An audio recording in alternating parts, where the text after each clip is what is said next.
अस्सलाम वालेकुम बाबर भाई, क्या हाल है? वालेकुम वैसे अस्सलाम। क्या हाल है जनाब? खैरियत से हाँ, ठीक ठाक काफ़ी है? दिन हो गए, कोई वीडियो नहीं आई आपकी। अच्छा वीडियो तो बहुत सारी। दिल चाहता है आप लोगों के सामने हर वक्त हम स्क्रीन पे बैठे रहें, मगर कुछ समझ नहीं आ रही थी कि लास्ट वाकई में वो मंडी से मुतालिक एक मसला था कि भाई ये डकैतियाँ चोरियाँ और फलां ढिमाका और लोगों में एक खौफ व हिरास आया हुआ था। तो उस हवाले से जो है मुझे जो समझ में आया वो मैंने कर दिया। मैंने बोला चलो जी हम खुद उतर जाते मैदान जी में जी और हम चले गए वहाँ पर। तो हमें सब कुछ सही लगा, हमने वो पेश कर दिया कि सब जी। कुछ सही। अच्छा, लोगों को थोड़ी अपडेट तो दें, ये कैंसिलेशन जो है प्लॉट इनके बारे में क्या मामला है? कैंसलेशन ज़बरदस्त और न्यू बैलेटिंग, जी जी। ठीक है, ज़बरदस्त। देखिए मामला ऐसा है अली भाई कि मैं शुरू से डॉक्यूमेंटेशंस के मामले में बहुत ज़्यादा केयरफुल रहा। जब चूँकि मैंने काम शुरू से डॉक्यूमेंटेशंस का किया और अल्हम्दुलिल्लाह अल्हम्दुलिल्लाह जब लोगों को अलाटमेंट का शौर नहीं था उस वक्त मैं ट्रांसफ़र की तरफ आ गया था। मामला ऐसा है मेरे भाई कि मैं शुरू से लोगों को कहता हुआ आ रहा हूँ कि अपनी जो इंस्टॉलमेंट है, जो बहुत ही मामूली इंस्टॉलमेंट है, ना होने के बराबर, और 100% इस बात की गारंटी है, 100% इस बात की गारंटी है कि भाई ये जो इंस्टॉलमेंट है, ये जो डिपॉजिट हो रहा है, ये 100% जो है नफ़े का है, उसमें नुकसान नहीं है। उसके बावजूद अब मैं क्या बताऊँ, उस दिन अभी जिस दिन कैंसिलेशन हो, वो एक साहब आए, कह रहे जी ये हमारे पास 400 गज की फाइल है। जी तो बहुत लोग हैं, तो उसमें एक साहब ये भी है 400। मैंने कहा जी जी बिल्कुल। कहीं देखिए कैंसिल तो नहीं हो गया? मैंने कहा आपने क्या जमा करे? 50,000। मैंने भाई 50,000 रुपये, आज कितना अर्सा होगा? क्या नहीं, वो मैं भूल गया था। मैंने कहा भूल के तो अभी कैसे याद आ गया? वो ये कैंसिलेशन है। मैंने कहा 3 दफ़ा पहले भी कैंसिलेशन के नोटिस आ चुके हैं, तो आप लोगों ने जमा ही नहीं कराई। तो ऐसा लग रहा है कि हम इदारे के साथ मजाक कर रहे हैं और हम सीरियस ही नहीं, हमें चाहिए ही नहीं प्लॉट। तो भाई ये तो हम अपने बुजुर्गों से सुनते हुए आए कि जिस चीज़ के साथ आप मोहब्बत नहीं करेंगे वो चीज़ आपसे छिन जाएगी। तो मेरे भाई मसला ये है कि बिल्कुल ये कैंसिलेशन में, हाँ अब ये मामला है कि कैंसिलेशन में लोगों को ये भी एक थोड़ी सी प्रॉब्लम है, लोगों को समझ नहीं आ रही कि शायद cost of land and utility का हाफ, ऐसा नहीं है।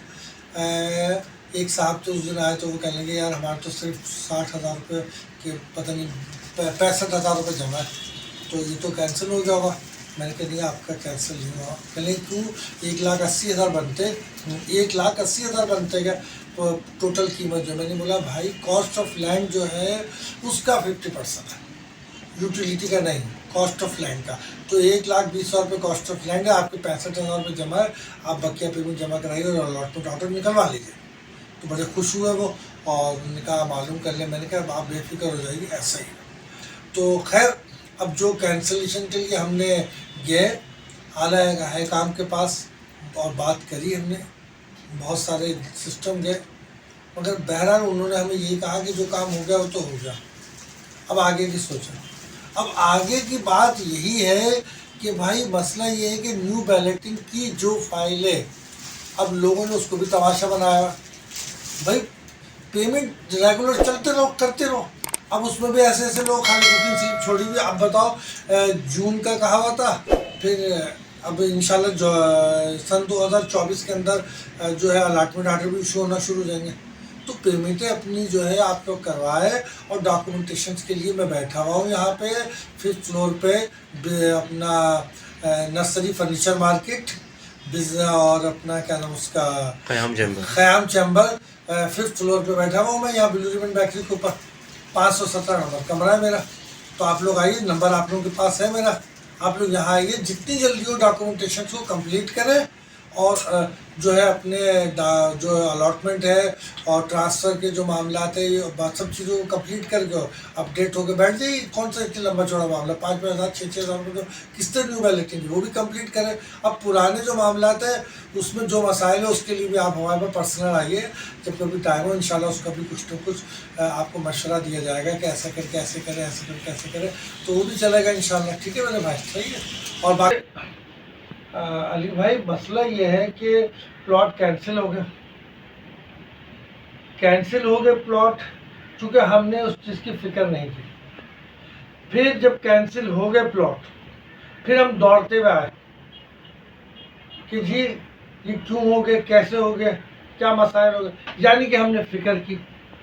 अब जो हमने फ़िक्र नहीं की तो हमारे हाथ से वो चीज़ चली गई। जब हमने फ़िक्र की तो हमें क्या मिला, अब क्या होगा मेरे प्यारे भाई।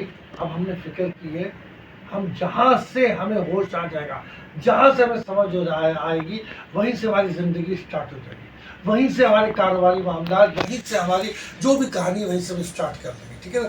तो हम कुछ जहन में हमारे ऐसा है कि मैं बहुत अरसे पहले जो है इंस्टॉलमेंट पे चीज़ें दिया करता था अपने बहुत सारे दोस्तों को, नेचुरल अंडरस्टैंडिंग पे हम दिया करते थे। लोग आते थे कहते थे जी हमारे पास मंथली कुछ नहीं है और हम बहुत थोड़े से पैसे हमारे पास, हम बचत नहीं कर सकते, इनके मंथली हम जो है वो नहीं दे सकते मिसाल तौर पर। तो हमारे पास लोग आते थे, तो ऐसा भी था पहले लोग आते थे और लोग ये कहते थे कि बाबर भाई हम जो है प्लॉट किस्तों पे लेना चाहते हैं। तो उस वक़्त हमने कहा कि भाई ये प्लॉट तो किस्तों पे गवर्नमेंट ने दिए थे, तो आपने जो है वो प्लॉट उस वक़्त क्यों नहीं फ़िक्र करी। तो बोले जी हमने जमा कराए थे और फिर वो नहीं हो सके, मगर मैंने कहा आप ख़रीद लें। तो बोले हम ख़रीद नहीं सकते चूँकि यकमुश्त हमारे पास 60-70-80 हज़ार रुपये नहीं है, चूँकि उस वक़्त प्लाट जो है 80 गज का 30,000-20 हज़ार रुपये ऑन पे मिल जाता था। तो उन्होंने बोला हम वो 40 हज़ार रुपये वो और 20-30 हज़ार रुपये ये 70 हज़ार रुपये भी यकमुश्त नहीं है। तो भाई आप हमें ऐसा करें कि कोई ऐसी ट्रेडिंग कर दें कि हम महीना जो है मंथली जो है वो 3,000-4,000 जो है वो कुछ हम दें, तो हम जो है उस पर प्लॉट ले लें, एडवांस हम कुछ नहीं दे सकते। तो तारीख गवाह है कि हमने ऐसा किया और हमने लोगों को मंथली बेसिस पे 3,000 रुपये पर मंथ के हिसाब से हमने लोगों को प्लॉट दिए।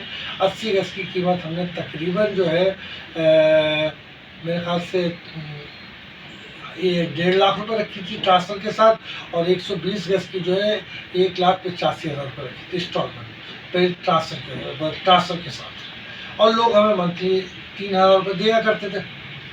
तो कहने का मकसद ये है कि वो उस दिन उन लोगों ने उस रोज़ फ़िक्र की, तो उस दिन वो लोग वहीं खड़े हो गए और वहीं से काम शुरू हुआ। तो मैं अभी भी आप लोगों को यही कहता हूँ कि भाई कोई वक्त गुजरता नहीं है, वक्त हमारे हाथ में हमेशा होता है। हमारी सोच जो है वो उस वक्त के हिसाब से मैच्योर होनी चाहिए, उस वक्त के हिसाब से बाशऊर होनी चाहिए, हमें पूरा शऊर होना चाहिए उस वक्त के हिसाब से। तो आज के हिसाब से भी मैं खड़ा हूँ आप लोगों के साथ, कोई ऐसा इशू नहीं है।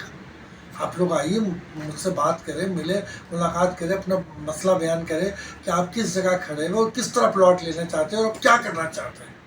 तो बात करें आप मुझसे, कोई ना कोई तो हल निकलेगा। तो इंशाल्लाह जो सवाल है कि अब क्या होगा, उसका जवाब यही है कि अब आप लोगों जो है इस जगह पे अपनी सोच आज की तारीख में अपनी फ़िक्र को बनाइए और आइए मेरे पास। मैं देखता हूँ कितने लोगों को फ़िक्र है और कौन लोग अपने बच्चों का मुस्तकबिल के लिए बेहतरीन सॉलिड इन्वेस्टमेंट चाहते हैं। और बाकी सुना सब करिए तो ठीक ठाक है अली भाई। हाँ आप ठीक ठाक है। चले फिर अली भाई कुछ और तो ऐसी चीज़ है नहीं जो मैं डिस्कस करूँ, चूँकि लोग बहुत लंबी बात हो जाती है, तो मैं चाहता हूँ कि पॉइंट टू पॉइंट बात रहे तो अच्छी है। ठीक है ना। चलो सबको जो है पेश की ईद मुबारक। अच्छा। ओके, अल्लाह हाफ़िज़।